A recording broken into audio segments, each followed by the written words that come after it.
This is the story behind the popular hymn, "It is well with my soul." Horatio Spafford was a very successful Christian lawyer in America. He became famous after he wrote a hymn, but the story behind the hymn is very sad. He had 4 children, 3 boys and a girl. His oldest son was 4 years old. One day, he went to play with some other children on the lawn outside their home. When the adults were not paying attention, one of the other children pushed Horatio's son so hard that he fell and hit his head on a rock.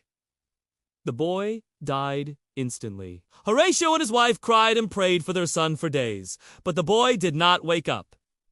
In 1871, their worst nightmare came true. Their son died, and they buried him in a cemetery in Chicago. Horatio thought that 1871 was the worst year of his life, but 1872 was even worse. In October of that year, the Great Chicago Fire broke out. It lasted for 10 days and destroyed almost 10% of the city. Most people lost their homes, their businesses, and sometimes even their lives. Horatio lost his entire fortune, all of his property, and his law office. But he didn't lose his faith. In 1873, he decided to take a break from his work and joined his wife and 4 daughters on a trip to Europe. He left Chicago on July and booked passage on the next available ship, the SS Ville du Havre.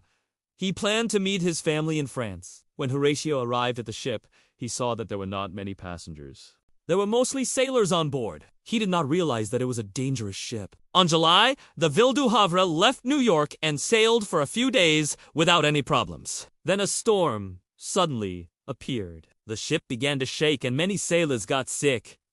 Mrs. Spafford and her 4 daughters were very afraid. Suddenly, a large wave hit the ship. The boat started to crack and everyone began to cry. People ran around the ship and jumped into the water. Some passengers tried to row away from the ship in small boats, but it was impossible. All the lifeboats were full.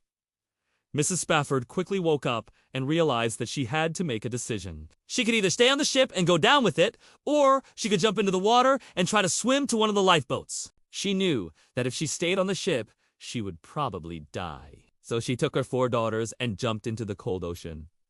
The waves were strong and kept pulling her under. She held on to her daughters as tightly as possible and managed to keep them alive. Meanwhile, Horatio was still in New York waiting for the ship to arrive. He received a telegram with a message that read, "Saved alone." At first, he didn't understand what the message meant. Then he learned that his wife and daughters were on the ship and that the ship had sunk.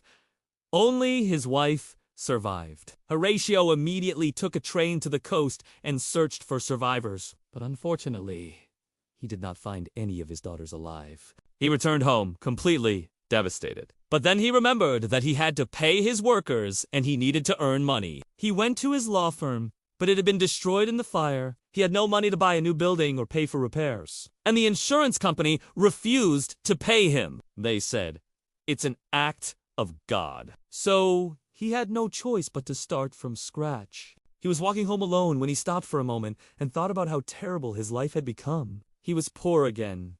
He had no house. And now he had lost his 4 beautiful daughters. Horatio felt like giving up, but then he remembered what his pastor had once told him. "Don't complain, my brother. God will never give you anything you cannot handle. Trust him, and he will help you." So Horatio sat down on a nearby bench and started to write a song. He wrote, "Whatever my Lord has taught me to say, it is well with my soul."